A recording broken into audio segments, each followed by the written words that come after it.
नमस्कार दोस्तों, आप लोग का सबसे पहले आपके अपने YouTube चैनल एग्ज़ाम सफारी में भरपूर स्वागत है। आइए हम लोग जो बातें अभी आपको कंप्लीट मैथ्स का कंप्लीट कोर्स का जो सीरीज चल रहा है, कंप्लीट कोर्स सीरीज है ना, जिसमें हम लोग पूरे कंप्लीट कोर्स के बारे में बात करेंगे, कंप्लीट मैथ्स की बात करेंगे। तो आइए उसमें हम लोग कड़ी बाई कड़ी पढ़ते चल रहे हैं और आप लोग का जो सपोर्ट मिल रहा है, आप लोग जिस तरह से वीडियो को लाइक शेयर और सब्सक्राइब कर रहे हैं, इसके लिए आप लोग को सबसे पहले हम चंदन आप लोग को दिल से धन्यवाद देते हैं। और आप लोग इसी तरह सपोर्ट करते रहिए, बने रहिए, बनाए रखिए और फिर देखिए होगा गर्दा गर्दा, है ना।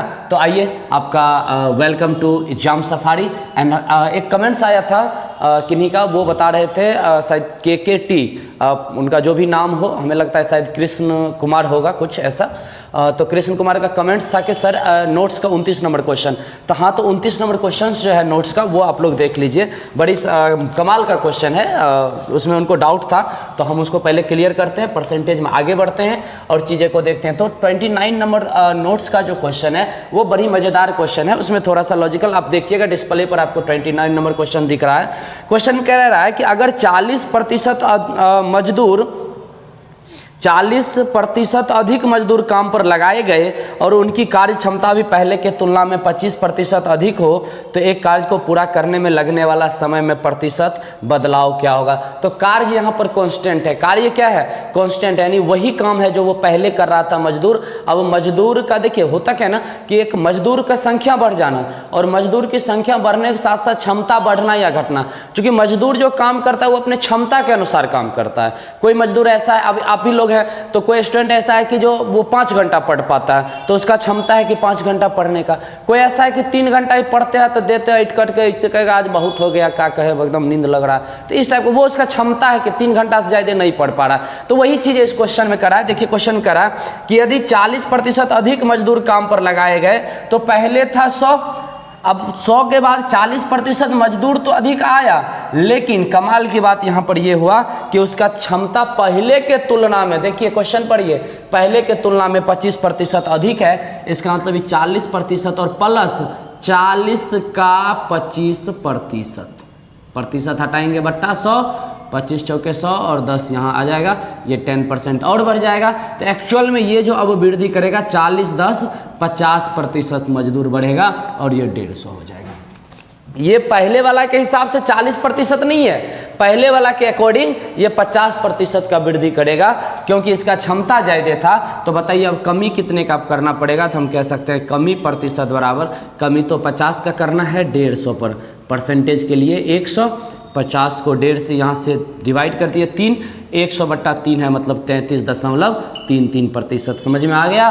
तो चलिए ये सवाल था 29 नंबर, आपका 29 नंबर क्वेश्चन क्लियर होता है। आगे बढ़ते हैं, हम लोग टाइप्स 4 पढ़ रहे थे और टाइप्स 4 में हम लोग लगभग जो गांव की जनसंख्या बढ़ना या घटने वाला केस होता है वो कंप्लीट कर लिए थे। अब सक्सेसिव परसेंटेज होता है। एक्चुअल में ये जो हम लोग टाइप 4 पढ़ रहे हैं वो सक्सेसिव परसेंटेज का क्वेश्चन है कि सक्सेसिव इंक्रीज कर रहा है परसेंटेज तो क्या होगा, डिक्रीज अगर करता है तो उसको डिस्काउंट कहते हैं, इंक्रीज कर रहा है तो एक सक्सेसिव परसेंटेज इंक्रीज कर रहा है तो प्रतिशत वृद्धि कहते हैं, यानी सक्सेसिव परसेंटेज वृद्धि। तो उस तरह के सवाल हम लोग देख रहे थे। उसमें आइए एक छोटा सा सवाल आपके सामने आ रहा है। ये छोटा सा सवाल है कि एक संख्या में यदि क्रमिक 20%, 25% और 30% वृद्धि हो तो सापेक्ष एकल वृद्धि प्रतिशत क्या होगा।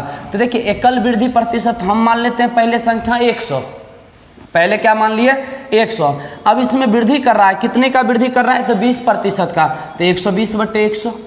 कितने का फिर बढ़ जा रहा है, तो 25% का। देख रहे हैं डिस्प्ले पर आपको क्वेश्चन दिखेगा 25/100। फिर वृद्धि कितने का कर जा रहा है, तो 30 का, तो 125/100, 130/100। अब देखिए यहाँ पर हम कट करेंगे तो ये 2 को 0, 2 को 0 खत्म, 25 पंचे 25 चौके, 4 से कटेंगे 30। अब देखिए यहाँ से कट जाएगा, कहाँ से, ये 0 से 0 खत्म, 5 दूना 10 और 2 से इसको काट दिए 15, 15 और 13 को गुना करेंगे, 15 तिया 45, 5 4 और 15 और 4 19, 195। देखिए जो पहले 100 था अब बाद में जाकर के कितना हो जा रहा है, 195 हो जा रहा है। तो हमसे पूछा जा रहा है एकल वृद्धि प्रतिशत, तो हम कह सकते हैं एकल वृद्धि प्रतिशत बराबर एकल वृद्धि प्रतिशत बराबर, तो 100 तो पहले था ही, तो बाद वाला में से हम घटा देंगे, यानी 195 में से 100 घटा दिए तो हमारे सामने आ जाएगा 90%, यानी ये भी परसेंटेज में ही है, चूँकि 100 पर ही बढ़ा है तो इसीलिए यहाँ पर ये, चूँकि ये भी 100% माने थे, इसमें से इसको घटा दीजिए तो ये आ जाएगा 95%, या सिंपल समझ लीजिए कि 100 पर 95 बढ़ गया तो सीधा क्या आ जाएगा 95% आ जाएगा, काम खत्म।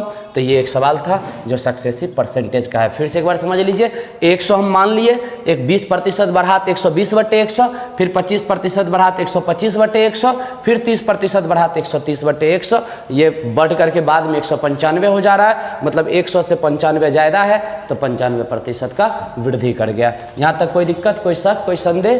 कोई संदेह नहीं। चलिए आगे बढ़ते हैं, इसके बाद और भी चीज़ें देखते हैं हम लोग।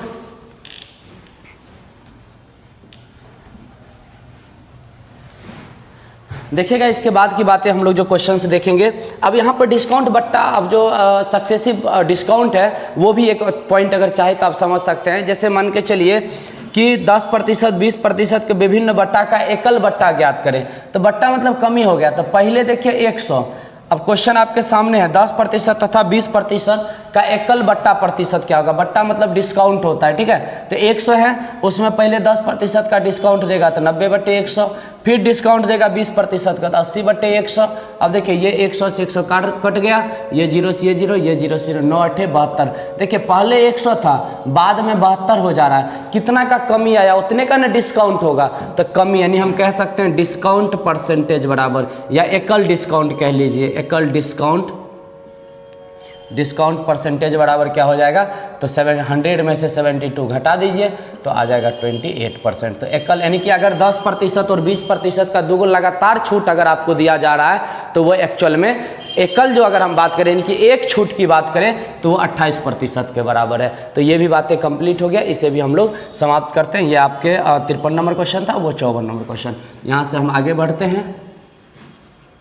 यहाँ तक समझ में आ गया ना? किन्हीं को अगर कोई समझने बुझने में परेशानी हो तो ज़रूर बताइए, आप लोग बने रहिए। देखिए यहाँ से आपको 100% की मैं गारंटी के साथ कह सकता हूँ कि आपका तैयारी एक बेहतर तैयारी होगा। बस आपका काम है कि कंटिन्यू वीडियोज देखिए, कंटिन्यू आप बने रहिए हमारे चैनल पर, फिर देखिए आपका किस तरह से तैयारी होता है। कोई भी डाउट होगा वो हम जरूर क्लियर करेंगे। जैसे कृष्ण कुमार का एक क्वेश्चन था उसे हम क्लियर किए, आप लोग के पास भी बहुत सारे क्वेश्चन आएंगे, आप लोग भेजिएगा, जरूर हम उसका सॉल्यूशन करेंगे। कमेंट में बताइएगा, कमेंट में क्वेश्चन भेजिए, या नहीं तो हमारा व्हाट्सअप नंबर दिया हुआ है अबाउट में, आप वहाँ देखिएगा, मेरा व्हाट्सअप नंबर होगा, उस व्हाट्सअप नंबर पर आप आराम से क्वेश्चन भेजिएगा, हम जरूर सॉल्व करके आपको भेजेंगे। क्योंकि आपके साथ हमें हमेशा बन के रहना है, आपके साथ रहेंगे तभी तो फील होगा ना कि क्लासरूम की बातें, नहीं तो फिर ऑनलाइन यूट्यूबर तो बहुत बातें हैं, तो आपको एकदम क्लासरूम का फील कराएंगे। चलिए आगे हम लोग, अब ये टाइप 4 खत्म हो गया, टाइप 5 में हम लोग बढ़ते हैं। तो टाइप 5 में आ जाइए। टाइप 5 एक्चुअल में है क्या ना कि इसी का एक पार्ट है। अब क्या है कि अगर मान के लिए अभी तक हम क्या देखते थे कि पहले वाला टर्म दिया रहता था और बाद वाला टर्म हम निकालते थे। जैसे कि अगर 100 मान लिए, 20% बढ़ा तो 120/100, 25% बढ़ा 125/100, या कमा तो जो भी ये बाद वाला टर्म। एक क्वेश्चन ऐसा भी था कि पहले वाला हमें निकालना होता था और बाद वाला हमें क्या था, दिया हुआ था। तो ये वाला दिया था, पहले वाला निकालते थे। जैसे कि आप क्वेश्चन देखे होइएगा, 1,76,000 गाँव की जनसंख्या है, तो 5% अगर बढ़ा है, पिछले वीडियो में ये क्वेश्चन है, अगर नहीं देखे हैं तो पिछले वीडियो में जाइए, ये क्वेश्चन को एक बार जरूर देख लीजिएगा। तो वहां पर अब देखिए हमको क्या है ना कि 2 वर्ष पहले का पूछा जा रहा है कि 2 वर्ष पहले गांव की जनसंख्या क्या है। इसका मतलब बाद वाला दिया है और पहले वाला हमसे पूछ रहा है। उसी के आधार से अगर कहीं हमको बीच वाला टर्म दे दे, पहले और बाद वाला न दे के बीच वाला दे दे, या इलेक्शन का क्वेश्चन आ जाए, तो वो सब बनाने के लिए हम लोग एक बेहतर मेथड का यूज करेंगे और बहुत ही सरल मेथड का यूज करेंगे। सिंपल तरीके से हम क्वेश्चन को डील करेंगे। आइए देखते हैं, क्वेश्चन को जानते हैं, बुझते हैं, समझते हैं। देखिए क्वेश्चन क्या है ना कि एक व्यक्ति अपनी आय का 25% किराए पर खर्च करता है, शेष आय का 20%, देखिए शेष लगा हुआ है, क्वेश्चन आपके सामने है। शेष आय का 20% खाद्य सामग्री पर, शेष का 15% शिक्षा पर, तथा शेष राशि का 50% वो भ्रमण पर खर्च करता है। तो उसके पास अब 1020 रुपया शेष है, तो उसकी कुल आय ज्ञात करें। देखिए इस तरह के सवाल बनाने के लिए हम ऐसे भी बना सकते हैं। हम मान लेते हैं कि कुल आय 100, ध्यान दीजिएगा, कुल इनकम जो है उसका कुल इनकम, टोटल इनकम की अगर हम बात करें तो 100 मान लिए, ठीक है। अब क्या है ना कि 100 में उसका जो टोटल इनकम है 100 का 25% किराया पर, 25% अगर किराया पर खर्च करता है, किराया पर 25% खर्च करेगा तो 25 किराया पर खर्च कर दिया तो बचा कितना, 75 बचा। अब ये जो शेष मेरा बचा हुआ है 75 जो मेरा शेष बचा हुआ है, इस शेष का क्या करना है अब, तो शेष का फिर से आगे करा है कि 20% वो खाद्य सामग्री पर, यानी भोजन पर कह लीजिए, खाद्य सामग्री भोजन पर खर्च करता है, इसका 20%। तो देखिए 75 का 20%, पहले वीडियो में आपको परसेंटेज निकालना सिखा चुके हैं। 75 का 20% यानी कि 10% सरे 7, तो 20% 15, तो 15 ये आ गया भोजन पर, तो अब इधर बचा 60, यानी अब शेष जो मेरे पास बचा वो 60 बचा है। अब फिर आगे क्वेश्चन में आपको कह रहा है कि शेष का कितना परसेंट, 15% वो शिक्षा पर खर्च करता है, तो इसका 15% वो किस पर खर्च कर रहा है, शिक्षा पर खर्च करता है। शेष का 15% शिक्षा पर, तो 10% 6 और 5% 3, तो 6 और 3 9 कर दिया शिक्षा पर खर्च, तब इसके पास 51 बचा। बात समझ में आया कि नहीं। अब ये शेष इसके पास कितना बचा है, देख रहे हैं ना किस तरह से अलग अलग सेपरेट हम करते जा रहे हैं। और शेष का 50% भ्रमण पर, यानी इसका 50% वो भ्रमण पर खर्च करता है। भ्रमण मतलब क्या, घूमने फिरने में खर्च करता है। तो घूमने में 50% खर्च किया तो 51 का 50% कितना आ जाएगा, 25.5। तो शेष अब इसके पास जो बचेगा वो शेष बच गया 25.5, चूँकि 25.5 इधर, तो शेष ये बच गया। अब आपके क्वेश्चन में कह रहा है कि अब उसके पास 1020 रुपया है, तो उसकी कुल आय क्या थी, तो शेष तो अब उसके पास यही ना बचा। इसका मतलब 25.5% अब उसके पास जो 1020 रुपया के बराबर है, तो 100% कितने के बराबर होगा, तो 1020 बट्टे 25.5 और गुने में 100। बात क्लियर समझ में आया। अब देखिए यहाँ से पॉइंट हटा देंगे, 1 0 और आ जाएगा। अब काटिए, कटेगा, 5 से पहले कट जाएगा, 5 25, 5 एकम 5, 5 दूना 10, 51 से कटेगा ये 20। अब देखिए ये आ गया 2 दूना 4 पर 3 को 0 यानी 4000। तो एक तो ये तरीका है। तो देखिए इसमें हम ये तरीका इसलिए आपको अप्लाई करवाए हैं क्योंकि आप देखिए यहाँ पर हमको एक्चुअल में शेष लास्ट का दिया हुआ था, तो हम जो 4 वाला तरीका था टाइप 4 का वो भी लगा सकते थे, लेकिन हम ये तरीका इसलिए दिए कि अगर आपको शिक्षा पर खर्च दे देता और इनकम पूछ लेता तो आप इस तरह से जो पहले वाला मेथड है टाइप 4 उससे नहीं निकलता, यहाँ से हम आराम से निकाल सकते हैं। ठीक है, अभी जैसे देखिए इसको हम इस तरीके से भी बना सकते हैं। मान लीजिए कि पहले यहाँ से, ठीक है, 100, अब 100 हम पहले मान लिए, अब उसके बाद 25% वो खर्च कर देता तो 75/100 बचा। या फिर आप x मान लीजिए, पहले x था, x का 75/100 बचा। फिर वो कितना खर्च कर दे रहा है, 20%, तो 80/100 बचा। फिर वो 15% खर्च कर दे रहा है तो 85/100 बचा। फिर 50% खर्च कर दे रहा है तो 50/100 बचा। और ये कितने के बराबर हो जाता, सीधा 1020 के बराबर हो जाता। तो हमसे अब क्वेश्चन में ये पूछा जाता है x का वैल्यू क्या होगा, तो भी हम बना सकते 50 दूना यहाँ काट देते, 17 5 85 और 20 5 100 यहाँ से काटते, 20 चौके 80, 20 5 100, 25 तिया 75, 25 चौके 100, ये कट गया। अब देखिए अब कहीं से कोई अगर कटने वाला, ये 4 से ये 4 कट जाएगा, अब तो कोई कटेगा नहीं, तो हम क्या करेंगे, यहाँ से काट देते, 17 6 102, ये कट गया। और फिर उसके बाद हम 3 से काटते तो ये आ जाता 20। अब फिर ये सबसे 5 दूना 10, दूना 20 और दूना 40, 40 पर कितने जीरो आ जाते, 2 जीरो आ जाते। तो x का वैल्यू आ गया यहाँ पर 4000। बस समझ में आए, ये काटने खोटने का कहानी है, वो आप लोग खुद से भी कैलकुलेशन कीजिएगा तो वही चीज़ें आएंगी। कुल मिला के ये बातें हो गई। तो हम इस पैटर्न पर टाइप 5 का क्वेश्चन बनाएंगे, चाहे वो इलेक्शन का भी क्वेश्चन होगा तो हम इसी आधार से बनाएंगे। आप लोग फटाफट इसे छाप लीजिए और एक क्वेश्चन इलेक्शन का करते हैं, वहाँ से भी क्लियर हो पाएगा। ठीक है,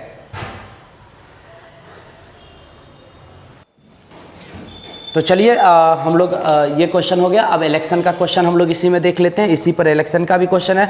आपके सामने क्वेश्चन सामने दिख रहा होगा, एक चुनाव में उम्मीदवार ए तथा बी है। ए को कुल मत का 60% प्राप्त हुआ, बी 20,000 मतों से हार गया। कुल मतों की संख्या, एक बात बताइए, ए और बी 2 आदमी है, चुनाव लड़ा, तो एक को 60% मत मिला तो एगो का कितना मिला होगा, 40% मिला होगा। सिंपल सी बात है कि 2 ही उम्मीदवार चुनाव लड़ रहा है, एक को अगर 60% मिला तो दूसरा को कितना मिला होगा, 40%। और क्वेश्चन में ये कह रहा है कि बी जो है 20,000 मतों से चुनाव हार जाता है। तो देखिए हारा कितना परसेंट से, 20% से हारा, तो हारा 20% से, तो यही ना 20% कितने के बराबर हो जाएगा, 20,000 के बराबर हो जाएगा। हारेगा कितना परसेंट से यहाँ पे 20%, तो 20% 20,000 के बराबर हो जाएगा। आपसे पूछा जा रहा बताइए कुल मतों की संख्या, यानी टोटल वोट कितना है, कुल मतों की संख्या, मतों की संख्या, टोटल वोट कितना है, तो टोटल वोट 100%, तो 100% बराबर क्या हो जाएगा 20,000 डिवाइड बाई 20 इंटू 100, वही 20% बराबर 20,000, तो 100% बराबर इतना। अब देखिए 1 0 0 खत्म, यहाँ से काट दीजिए 1,000, 1,000 पर दो गो जीरो, यानी 1 पर 5 गो जीरो आ गया, तो कुल मिला के ये 1 लाख के बराबर हो गया, यानी कुल मत कितना हो गया 1 लाख हो गया। समझ में आ गया। एक सवाल और चुनाव का देखते हैं और इसी के साथ हमारा टाइप 5 भी समाप्त हो जाएगा, फिर हम लोग टाइप 6 में चलेंगे और बड़ी शानदार से सवाल टाइप 6 में है और वहाँ से क्वेश्चन भी बड़ी शानदार आते हैं। आइए एक चुनाव का थोड़ा सा खतरनाक सवाल लेते हैं, एकदम बेसिक से लेके स्टैंडर्ड लेवल तक का सवाल हम लोग को देखना है। एक खतरनाक सा सवाल क्या है कि एक चुनाव में 60% मतदाताओं ने अपना वोट दिया। तो देखिए 60% मतदाता वोट दिया तो निश्चित रूप से है कि 100 टोटल हम वोट कितना मान लिए, टोटल वोट मेरा कितना है, टोटल वोट है 100%, इसमें 60% वोट दिया तो वोट देने वाला कितना है 60%, तो वोट देने वाला 60% है, तो कितना प्रतिशत वोट नहीं दिया, वोट नहीं दिया, वोट नहीं दिया कितना परसेंट 40%। उसके बाद कह रहा है कुल पड़े वोट का 25% अमान्य हो गया। एक तो 40% वोट दिया ही नहीं, जो 60% वोट दिया इसमें इनवैलिड हो गया। इनवैलिड वोट कितना हो गया, इनवैलिड वोट इसका जितना वोट पड़ा उसका 25%, आपके सामने दिख रहा है क्वेश्चन 25%, तो 60 का 25% कितना 15, तो 15 इनवैलिड हो गया 15%, या फिर परसेंटेज हटा के भी रखेंगे तो भी कोई फर्क नहीं पड़ेगा, चलेगा कोई दिक्कत नहीं। 15% आ गया, तो इधर कितना बचेगा ये 45% बच गया। ठीक है, तो टोटल वोट जितना भी हम 100% माने हैं इसका अब 45% वोट है, ये मान्य वोट है, यानी कि इतना वोट पड़ा और जिसमें वोकस हो गया। वोकस अब नहीं हो रहा है क्योंकि नोटा का प्रयोग किया जा रहा है, तो वोकस कब होता था, जब बैलेट पेपर पर वोटिंग होता था तो वोकस हो जाता था, जैसे इस तरह से है। ठीक है, अब यहाँ पे कैंडिडेट का नाम है, यहाँ पे सिंबल है, तो ऐसे मोहर लगाए फिर इसको ऐसे समेटना होता था, और गलती से कहीं आप ऐसे समेट दिए तो हो गया वोकस, है ना। तो इस तरह से वोकस कितना परसेंट हो गया 15% वोकस हो गया। तो कुल मिला के अब यहाँ पर बात ये आता है क्वेश्चन में और आगे कह रहा है कि मान्य मतों का 60% आरजेडी को मिला, तो ये जो टोटल 60% इसका 45 का मान्य मतों का 60% आरजेडी को मिला और 18,000 मतों से विजयी हुआ। तो एगो बात बताइए, आरजेडी को मिला है वोट 60%, तो 45 का 60% कितना होगा, 60% हटाएंगे बट्टा 100, 0 0 खत्म, 9 5 45, 5 2 10, 3 9 3 27, तो टोटल 27% इसको वोट मिला। तो जो अन्य है, अदर को कितना वोट मिला होगा, तो 27 इधर आ गया, तो 3 30, यानी कि 18% वोट जो विपक्ष में है उसको मिला होगा। तो 27% इसे और 18% इसे मिला, तो बताइएगा कितने मतों से, कितना परसेंट से आरजेडी जीता है, तो यहाँ 18% है, यहाँ 27% है, तो कितना हो जाएगा यहाँ पर जरा ध्यान से देखिएगा, 9% से ये विजयी हो गया, विजयी भवन ना। तो विजयी कितना से हो गया 9% से, 9% कितने के बराबर हो जाएगा, तो कह रहा है 18,000 मतों से जीता है, तो 9% बराबर 18,000। तो हमसे पूछा क्या जा रहा है, कुल मतों की संख्या ज्ञात करें, तो जिन्होंने वोट नहीं दिया, यानी उन मतदाताओं की संख्या बताइए जिसने वोट नहीं दिया। तो वोट नहीं देने वाला कितना परसेंट 40%, तो वोट नहीं दिया, वोट नहीं दिया, कितना परसेंट वोट नहीं दिया 40%, तो 40% बराबर, तो 18,000 जो दिया हुआ है वो नीचे पूछ रहा है, ऊपर से मल्टीप्लाई कर लेंगे, 9 दूना 18, यानी एक 2,000 आ गया, पर 4 दूना 8 पर 4 गो जीरो, यानी 80,000 मतदाता है वोट नहीं दिया। तो ये जो था वो वोटिंग का क्वेश्चन था। आप लोग यहाँ तक उम्मीद है कि आप लोग समझ गए होइएगा। ज़्यादा वीडियो लंबा नहीं करते, आप लोग से अनुरोध है कि आप लोग कंप्लीट वीडियो देखिए, कहीं से भी स्किप करने की जरूरत नहीं है और एकदम सीक्वेंस वाइज देखिए, क्योंकि ये कंप्लीट कोर्स का सीक्वेंस है। ये जो सीरीज है ये कंप्लीट कोर्स का है। और आप लोग कोई भी बुक बनाइएगा, ये जरूरी नहीं है कि आप सिर्फ यहीं तक रुकिए। क्वेश्चन यहाँ से पढ़िए, थ्योरी पढ़िए, कोई बुक उल्टाइए, बनाइए और आपके सामने जो व्हाट्सएप नंबर है उस पर व्हाट्सएप कीजिए क्वेश्चन जो प्रॉब्लम होगा, और हम आपको बना करके, या नहीं तो जो प्रॉब्लम आप भेजिएगा उसको हम फिर वीडियो के माध्यम से आपको लाइव में सारा सवाल करवा देंगे। तो चलिए आज के लिए हम लोग यहीं तक रखते हैं। जय हिंद, जय भारत, मिलते हैं अगले वीडियो में।